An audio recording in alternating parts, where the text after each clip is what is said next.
शमशान घाट में लोगों की काफी भीड़ नजर आ रही थी। सभी गुमसुम से खड़े थे। बीच में रखी हुई उस चीता को अधेड़ उम्र के आदमी ने अग्नि दी और फूट फूट कर रोते हुए नीचे बैठ गया। यार, नेहा को खुदकुशी नहीं करनी चाहिए थी। हाँ यार, स्टाफ में सबसे खूबसूरत थी। इतनी खूबसूरत लड़की अपनी जान दे दे तो अच्छा नहीं लगता यार। उस मरी हुई लड़की के साथ काम करने वाले आपस में बातें कर रहे थे। सामने धू धू करके चिता जल रही थी। 4 दिन बाद रात के करीब 10 बज चुके थे। निखिल एक पुराने कुएं की जर्जर हुई दीवार के ऊपर खड़ा था। किसी को मोबाइल से वीडियो कॉल करते हुए निखिल ने एक नजर उस गहरे कुएं में डाली। कुएं के अंदर का पानी बहुत नीचे स्तर पर होने के कारण रात के सन्नाटे में कुआं कुछ ज्यादा ही डरावना लग रहा था। कॉल रिसीव हुआ। रिया, मैंने तुमसे कहा था ना, अगर तुमने मेरे प्यार को ठुकराया तो मैं अपनी जान दे दूंगा। देखो देखो इस गहरे कुएं को। अगर तुमने अभी भी मेरे प्यार को ना कहा ना तो कल मेरी लाश इसी कुएं में मिलेगी। यही बताने के लिए कॉल किया था। बोलते हुए उसने अपने मोबाइल का कैमरा उस कुएं की तरफ किया। रिया मोबाइल पर उस कुएं को देखकर थोड़ी घबराई। निखिल, ये वही जगह है ना जहाँ हमारी दोस्त नेहा ने खुदकुशी की थी? बिल्कुल सही पहचाना, निखिल ने कॉन्फिडेंस से कहा। यार निखिल, सिर्फ 4 दिन हुए हैं हमें बात करते। कोई बात नहीं, मेरे जाने के बाद इत्मीनान से सोचते रहना। वैसे पानी कम है, डूबने से नहीं मरा तो कुएं के अंदर उस पानी में जो काले जहरीले सांप है और बिच्छू है, उनके काटने से पक्का मौत हो जाएगी मेरी। आई लव यू रिया। और फोन कट कर दिया। कुएं की दीवार पर बैठकर वो रिया के फोन का इंतजार करने लगा। उसे पता था रिया जरूर फोन करेगी। थोड़ा मुस्कुराते हुए उसने आसमान में चमकते चांद को देखकर कहा, मुझे ना सुनने की आदत नहीं। और तभी मोबाइल की रिंग सुनाई देने लगी। 2 रिंग के बाद उसने फोन रिसीव किया। रिया ने हाँ कह दी। उसकी खुशी का ठिकाना ना रहा। मानो निखिल जैसे खुशी से पागल हो गया। कुछ देर रिया से बातें करने के बाद उसने मोबाइल पॉकेट में रखा ही था कि तभी एक औरत की हंसने की हल्की सी आवाज उसके कानों पर पड़ी। वो हैरानी से अपने आजू बाजू देखने लगा, पर एक गहरा सन्नाटा जैसे चारों ओर फैला था। कुएं के आसपास की जमीन पर घुटनों तक लंबी हरी घास और छोटी मोटी झाड़ियां थी, जिसमें कहीं जहरीले सांप बिच्छू जैसे जीव थे। कुएं के पास ही एक इमली का पेड़ था, जिसकी टहनियां चारों ओर फैली थी, जिसमें से एक टहनी कुएं के ऊपर आई थी। आसमान में थोड़ी ऊपर आया पूनम का चांद बादलों के पीछे धीरे धीरे छुपने लगा। वैसे उसके दिल में बसा एक अजीब सा डर उसके चेहरे पे छलकने लगा। झट से उसके दिल में एक ख्याल आया, शहर के पास खाली पड़ी इस जगह में तो दिन में भी कोई आता जाता नहीं है। वैसे इतनी रात में भी किसी औरत की आवाज, शायद मेरा वहम होगा। उसने अपने दिल को समझाया ही था कि तभी दोबारा वही आवाज उसके कानों पर पड़ी और इस बार उसने हर एक शब्द साफ साफ सुना। एक औरत की खौफनाक आवाज, आ जाओ, मैं तुम्हारी आत्मा को नर्क के काले गहरे अंधेरे में पहुंचाती हूँ। वो हल्की पर खौफनाक आवाज सुनकर मानो उसके पैरों के नीचे से जमीन सड़क गई। वो तो जान देने का दिखावा करने आया था, पर उस औरत की आवाज सुनकर उसकी जान जैसे गले में अटक गई, क्योंकि वो डरावनी आवाज उसी कुएं के काले घने और गहरे अंधेरे से आ रही थी।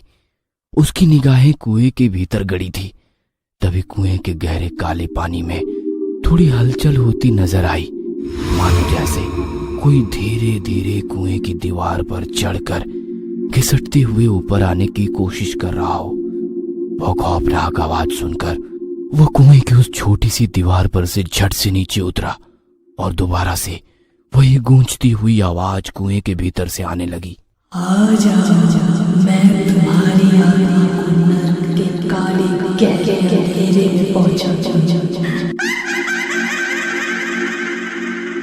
आवाज के बाद उस औरत की खौफनाक हंसी से निखिल का दिल ही बैठ गया।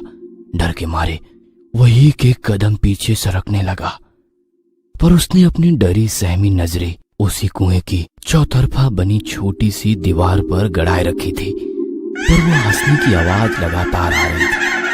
उसे पलके झपकाने में भी डर लग रहा था। अगले ही पल उसने देखा कि कोई उसी कुएं की छोटी दीवार की दूसरी तरफ से झांक रहा है। शायद एक औरत जिसके सर के काले बाल साफ दिखाई दे रहे थे, सफेद माथे पर गहरा लाल कुमकुम का टीका और लाल अंगारों की तरह डरावनी आंखें। उस औरत का आधा अधूरा चेहरा देखकर उसकी रूह तक कांप गई। धड़कन इतनी तेज हो गई कि जैसे सीना फाड़ कर दिल बाहर निकल जाए, इस तरह से धड़क रहा था। डर के मारे धीरे धीरे पीछे सरकते हुए एक पत्थर से पैर फिसला और वो जमीन पर गिर गया। जमीन पर गिरते ही उसकी दहशत भरी नजर कुएं से झांकती उस औरत को देख रही थी। वो नजारा देख निखिल जैसे तैसे गिरते पड़ते वहां से भागने लगा। जितना तेज हो सके, जितनी ताकत से हो सके और जितनी दूर हो सके वो भागने लगा। पीछे से उस औरत की चीखती हुई आवाज और हंसी धीरे धीरे कम होने लगी। लगातार तेज दौड़ने की वजह से उसके दिल की धड़कन तेज हो गई थी। हाँफते हुए अपने दोनों हाथ घुटनों पर रखकर सांस लेने लगा। अब उसे कोई आवाज नहीं सुनाई दे रही थी। आवाज थी तो रात के कीड़ों की। सांस थोड़ी सामान्य होते ही उसने पीछे देखा और वो नजारा देखकर जैसे दिमाग फटने लगा हो, क्योंकि वह उसी कुएं के चौतरफा बनी छोटी सी दीवार पर ही खड़ा था।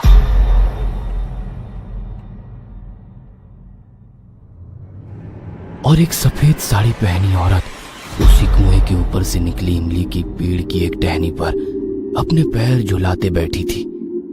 उस औरत का मुंह दूसरी तरफ था। उसके काले घने बाल लंबे पीठ से होते हुए नीचे कुएं की तरफ पहुंचे थे, पर उन बालों से कोई लटक रहा था, जैसे वे बाल किसी की गर्दन में फंदे की तरह फंसे थे। डर भरी नजरों से वो देखने की कोशिश कर रहा था, पर कुएं के भीतर अंधेरा होने के कारण कुछ साफ नजर नहीं आ रहा था। निखिल की नजर दोबारा उस औरत पर पड़ गई। हवा के हल्के झोंके से उड़ता हुआ उसकी सफेद साड़ी का पल्लू आसमान में काफी दूर तक जा रहा था। यह डरावना दृश्य देखकर निखिल की जैसी बोलती ही बंद हो गई। अपने हाथों के लंबे नाखूनों से पेड़ की टहनी को हल्के हल्के कुरेदते हुए बोली, अब तुम्हारी मौत तक मैं तुम्हारा पीछा करूंगी।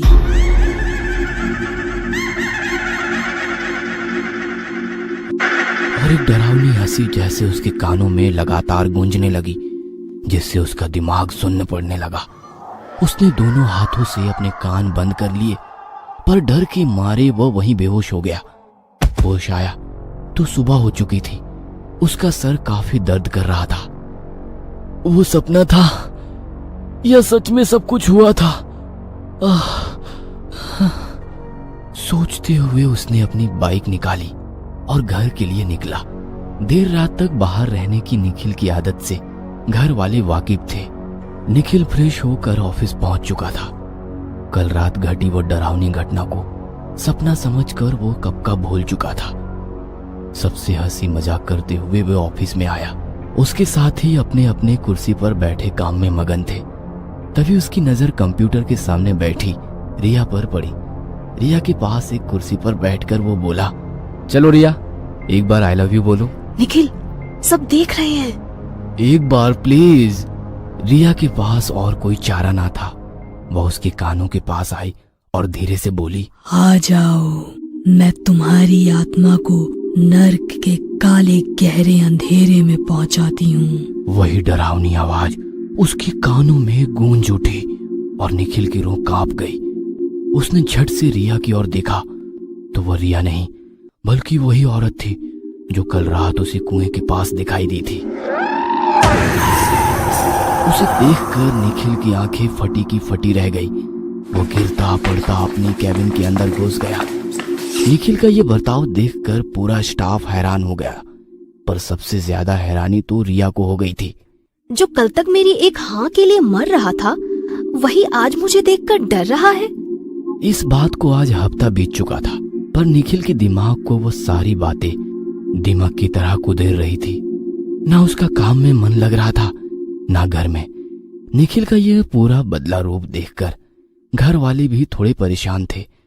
जो निखिल दोस्तों के साथ देर रात तक मस्ती करता था, वह निखिल आज 6 बजे ऑफिस छूटते ही आधे घंटे के अंदर घर आ जाता है और उसकी तबीयत भी दिन ब दिन खराब हो रही थी।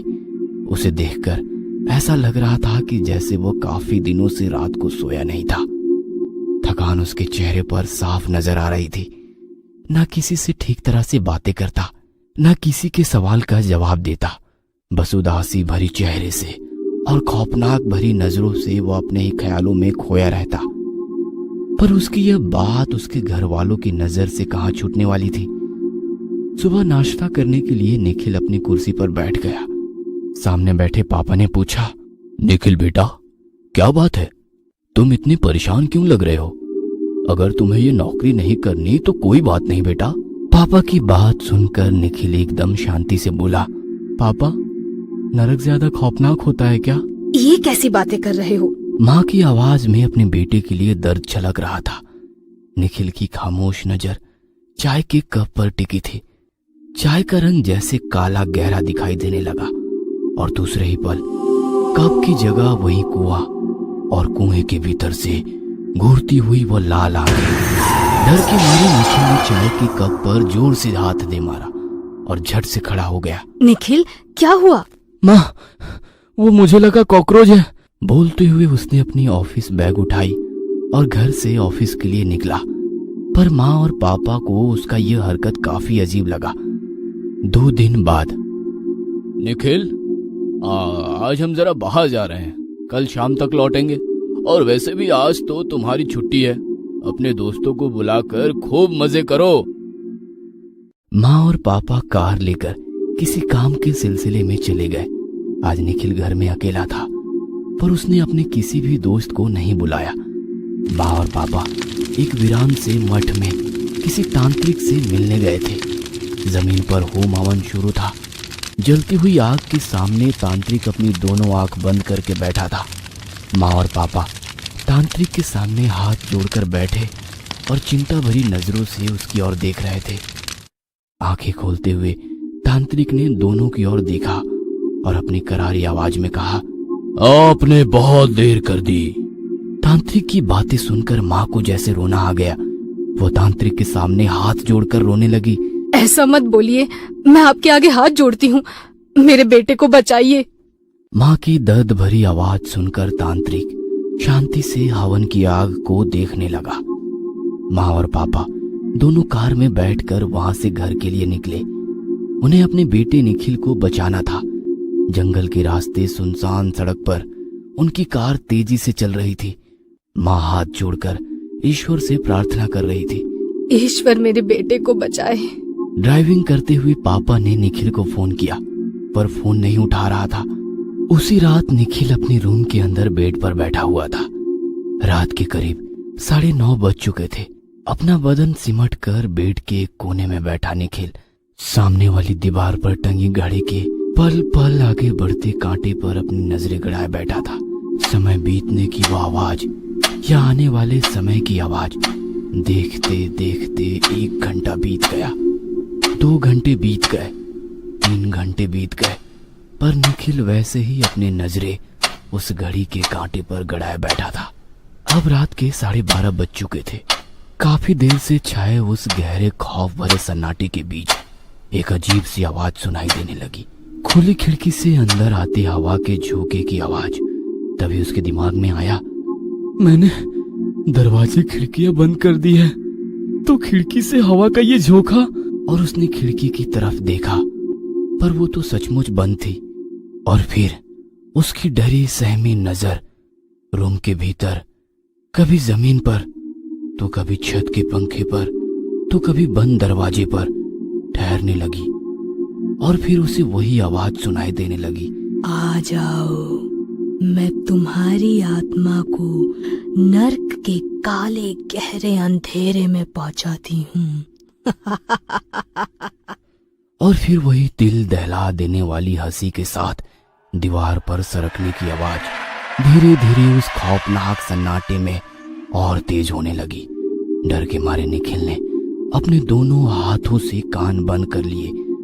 आंख कस के बंद करके अपनी गर्दन घुटने के भीतर छुपाए वो डर के मारे रोने लगा।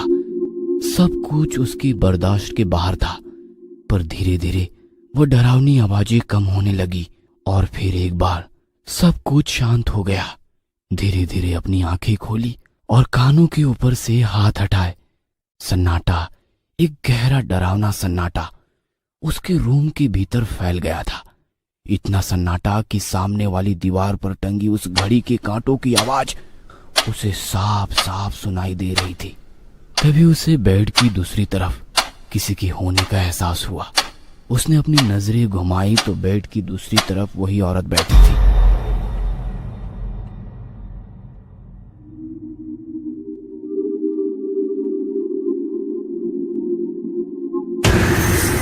चलो, मैं तुम्हारी आत्मा को नर्क के काले गहरे अंधेरे में पहुंचाती हूँ।